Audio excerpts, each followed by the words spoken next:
Assalamualaikum warahmatullahi wabarakatuh. Wahai sobat YouTubiahku yang dirahmati oleh Allah Subhanahu wa taala. Kita kembali lagi ke segmen Rabiul Awal, di mana seorang Rasulullah Muhammad SAW dilahirkan di muka bumi ini, di mana Nabi Muhammad laulal bashar laulaka Muhammad, seperti manusia tapi bukan manusia pada umumnya. Wakinal bashar bainal ahjar, wakinal ahjar, wakinal yakut bainal ahjari, bagaikan manusia ya, seperti yakut di antara kepingan, di antara buah, di antara sekumpulan batu-batu yang berserakan. Jadi kalau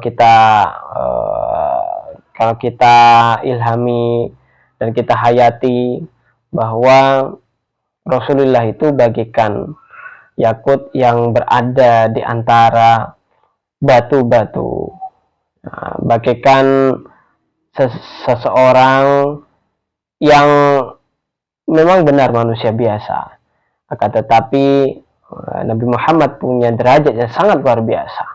Bahkan ketika Allah Subhanahu wa taala mentakdirkan Rasulullah untuk Isra wal Mi'raj, malaikat saja tidak bisa ke Sidratul Muntaha kecuali Nabi Muhammad SAW yang bisa ke Sidratul Muntaha.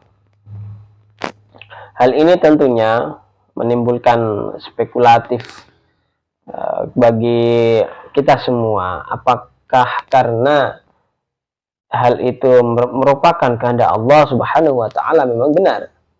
Karena namanya Nabi Muhammad SAW itu ditakdirkan oleh Allah menjadi representasi bagi manusia. Kita masih ingat bahwasanya malaikat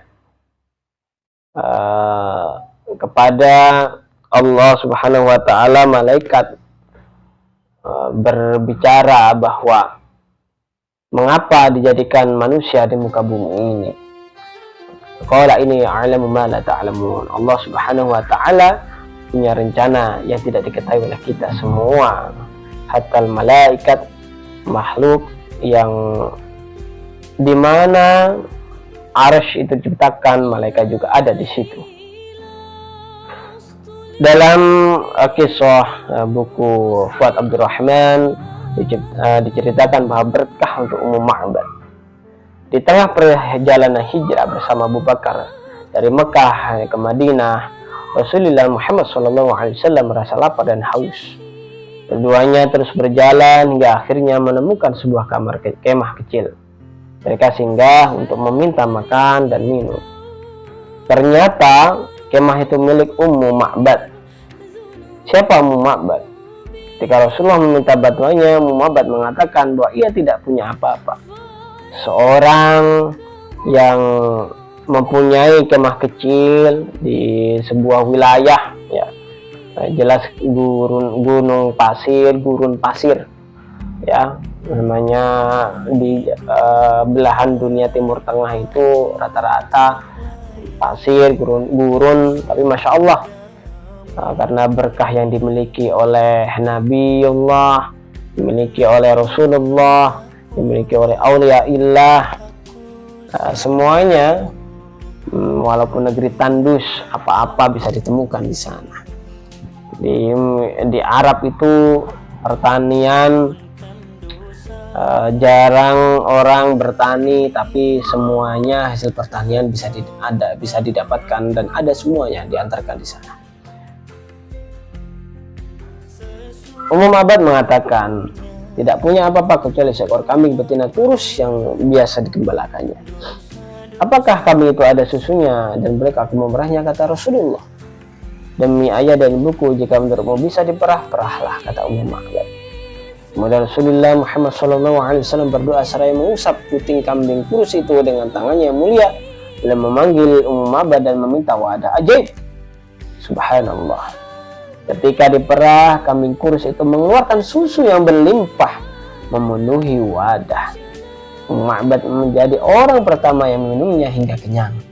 Lalu disusul Abu Bakar dan terakhir beliau sendiri Muhammad Rasulullah SAW. Setelah Rasulullah pergi, datang Abu Ma'bad ke kemahnya yang merasa kaget campur heran melihat wadahnya penuh susu kambing. Istriku, dari mana semua susu ini? Tanyanya. Tadi kedatangan laki-laki yang penuh berkah, ujar Ummu Ma'bad. Lantas ia menerangkan ciri-ciri dua orang tamunya itu. Ia pasti orang Quraisy. Sungguh, yang bertemu dengan saya, aku akan beriman dan mengikutinya. Asyhadu an la ilaha illallah wa asyhadu anna Muhammadar Rasulullah Muhammad sallallahu alaihi wasallam. Dalam riwayat yang lain diceritakan bahwa setelah semua minum susu kambing itu, Ummu Ma'bad bertanya, apakah orang Quraisy menyebutmu Syabi', yang meninggalkan agama nenek moyang? Rasulullah menjawab, seperti itulah mereka menyebut. Nah, jadi Rasulullah itu sudah terkenal, masyhur dengan orang yang meninggalkan ajaran nenek moyangnya dari suku Quraisy. Ini bukan kaleng-kaleng tantangan seorang nabi. Kalau kita misalkan beriman di tengah keluarga yang beriman, kalang golongan kampung muslim, kan enak menjalankan ibadah setiap hari rutinitas ke masjid, itu biasa. Namun yang luar biasa adalah Rasulullah dari golongan Quraisy yang mempunyai kepercayaan dari nenek moyang turun-temurun menyembah berhala, tapi Rasulullah tidak mengikutinya, sehingga beliau masyhur dengan sebutan Syabi', ya, orang yang tidak mengikuti ajaran nenek moyangnya.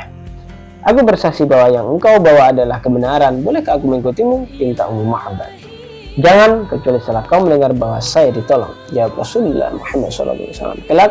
Kelak kedudukan kaum muslimin makin tumbuh di Madinah, Ummu Ma'bad datang dan mengikuti Rasulullah. Jadi maksudnya bukan berarti Rasulullah itu melarang Ummu Ma'bad untuk beriman, maka dan juga berjuang mengikuti jejak Rasulullah, bukan. Tetapi pinta Rasul agar dia aman, tidak dikejar-kejar dan mau dibunuh oleh orang Quraisy, dan hal itu telah terjadi pada diri seorang Muhammad SAW. Agar tidak seperti itu, maka Ummu Ma'bad jangan mengikuti jejak Rasul dulu, tapi kalau beriman silahkan. Itu maksud yang terkandung dalam sebuah cerita yang syarat dan penuh dengan makna. Kita tidak pernah tahu siapa orang yang akan datang ke kehidupan kita, apakah itu orang baik atau bahkan orang yang tidak baik. Yang penting ketika kita mengenal seseorang, masih baru mengenalnya, jangan ada kata suudzon, maka kita harus husnudzon. Dan apabila ada gerak-gerik orangnya itu tidak mempunyai firasat baik ke kita, maka yang ada adalah kita minta pertolongan Allah Subhanahu wa Ta'ala untuk dijauhkan dari orang-orang yang dusta, orang-orang yang mencelakakan, dan dari orang-orang yang kejam, yang zalim, yang siap untuk menzalimi kita dan mencelakai kita beserta keluarga kita. Semoga kita oleh Allah Subhanahu wa Ta'ala dijadikan orang-orang yang beriman, bertakwa, selalu bersyukur kepadanya. Karena cerita dari Ummu Ma'bad ini sudah jelas bahwa dia berbuat baik kepada siapapun itu, walaupun hatta orang yang belum pernah dia kenal sebelumnya. Bahkan orang itu terkenal dan masyhur dengan orang yang tidak mengikuti ajaran kaum yang terpandang di Jazirah Arab waktu itu, yaitu Quraisy. Ya, mungkin kalau sekarang suku yang terpandang, misalkan orang-orang negara-negara yang superpower mungkin, atau negara-negara yang kuat, adidaya, ekonominya kuat, seperti itulah ya. Kalau ke negara kita atau ke wilayah kita, mesti dia mendapatkan tempat di hati masyarakat dan hati kita semuanya, bahwa dia termasuk orang hebat, walaupun sebenarnya tidak hebat-hebat amat, karena representasi dari sebuah nama besar keluarga dan juga negara, maka dia juga mendapatkan keberkahan. Semoga bermanfaat. Assalamualaikum warahmatullahi wabarakatuh. Subscribe to my channel.